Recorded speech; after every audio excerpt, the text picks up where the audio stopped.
Sir एक प्रश्न था।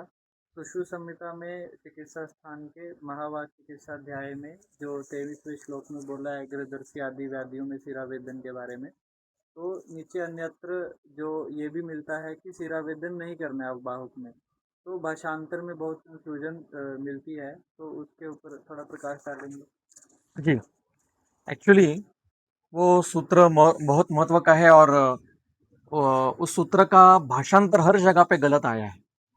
वो सूत्र सुश्रुत संहिता के चिकित्सा स्थान का महावात वैधि चिकित्सा अध्याय, उसमें 23 नंबर का सूत्र है।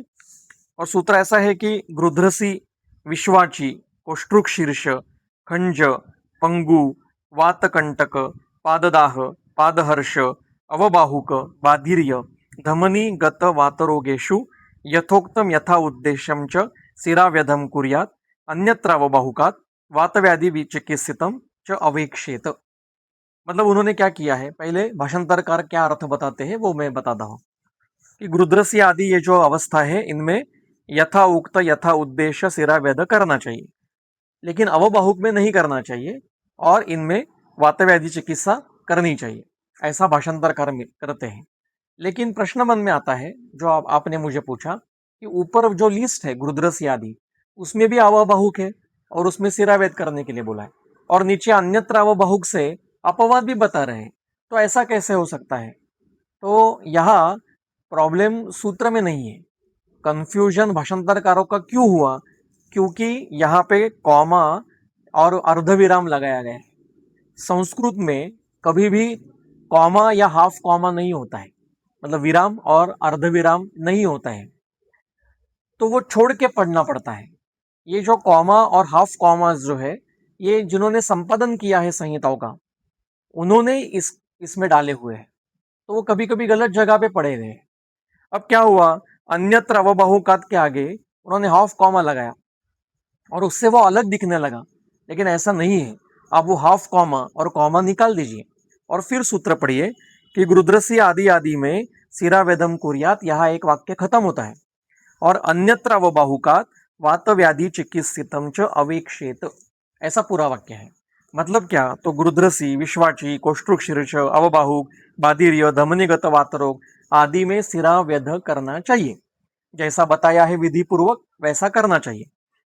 लेकिन अब आगे बता रहे, आगे आगे का अलग विषय बता रहे कि ये जो ऊपर की लिस्ट है इनमें सभी में सिरावेद तो करना है, लेकिन अवबाहुक छोड़ के बाकी के जो व्याधि है गुरुद्रसी, कोष्ठृक शीर्ष वगैरह, इनमें वातव्याधि की चिकित्सा करनी है, मतलब वात शमन की चिकित्सा करनी है। तो अवबाहुक में क्या करना है फिर? अवबाहुक में वातव्याधि चिकित्सा प्रारंभ की अवस्था में नहीं करनी है। अवबाहुक ये वातव्याधि है, लेकिन वो कफावृत व्याधि है, कफावृत वात है और कफ स्थान में होने वाला व्याधि है। निदान स्थान के वातव्याधि निदान नाम का जो पहला अध्याय है, उसमें अवबाहुक का वर्णन आया है, और उसमें नीचे डल्लन की और गैदास की बहुत सुंदर टीका है। दो प्रकार के अवबाहुक की संप्राप्ति उन्होंने बोली है, एक कफावृत वात से होने वाला अवबाहुक और एक धातु क्षय से शुद्ध वात प्रकोपजन्य अवबाहुक। तो जो कफावृत, प्रायः आजकल कफावृत्ति मिलते हैं, उनको भी प्रायः कफावृत्ति मिलते होंगे। तो कफावृत और कफस्थान में होने वाला व्याधि होने से और स्तंभ जैसा लक्षण होने से पहले वहां पे रुक्षण स्वेदन ऐसी चिकित्सा करनी है, और फिर उसमें जब आवरण निकल जाए कफ का या मेद का, तो वायु की चिकित्सा वातव्याधि की तरह करनी चाहिए। इसलिए ये बता रहे कि अवबाहुक छोड़कर बाकी सभी व्याधियों में आप वातव्याधि की चिकित्सा करो। वो अन्यत्र अवबाहुकात, ये सिरावेधम कुरियात को नहीं लगाना है, वो अन्यत्र अवबाहुकात पंचमी विभक्ति है, ये वातव्याधि चिकित्सतम कुरियात को लगाना है। और गई ने इस पर टीका लिखी है। गई टीके में कहते हैं कि अन्यत्र अवबाहुकात वातव्याधि चिकित्सतम अवेक्षेत इति संबध्नाति, तथा ही वातव्याधि चिकित्सिते यत् स्नेह स्वेदादिकम तद अवबाहुके कफस्थान संभवत्वेन कफावृत वातजे विरुद्धम तत्र ही स्वेदनादिकम विधेयम रुक्षमेव, वो रुक्ष ही स्वेदन वगैरह करने हैं, लंघन चिकित्सा करनी है। और शारीर स्थान में जो सिरावेद विधि अध्याय है, उसमें अवबाहु के लिए सिरावेद बताया है, उसका स्थान भी बताया है, तो यहाँ वो अपवाद कैसे बता सकते हैं? इसलिए ये हाफ कॉमा वहां पे लगाने से गड़बड़ हो गई है। और भाषांतरकारों ने उसको और कंफ्यूज करके रखा है। डल्लन स्पष्ट है, गैदास स्पष्ट है। डल्लन ने एक और बात बताई टीका में कि दो प्रकार के दो संप्राप्ति बताई अवबाहुक की, तो उसमें से शुद्ध धातुक्षजन्य जो अवबाहुक होगा, धातुक्षजन्य जो अवबाहुक है उसमें सिरावेद नहीं करना है, क्योंकि वहां तो आपको ब्रूहण करना पड़ेगा। लेकिन अगर कफावृत अवबाहुक है तो इसमें आपको सिरावेद करना ही पड़ेगा। और इसलिए ये सूत्र और उसका जो वर्णन है महत्व का है, वो हाफ कॉमा निकाल के पढ़ना पड़ेगा। और ये नियम सारे जगह विद्यार्थियों ने ध्यान में रखिए कि हाफ कॉमा या कॉमा ये संस्कृत में होते नहीं है, वो निकाल के आपको सूत्रों का अध्ययन करना पड़ेगा, अर्थ लगाना पड़ेगा।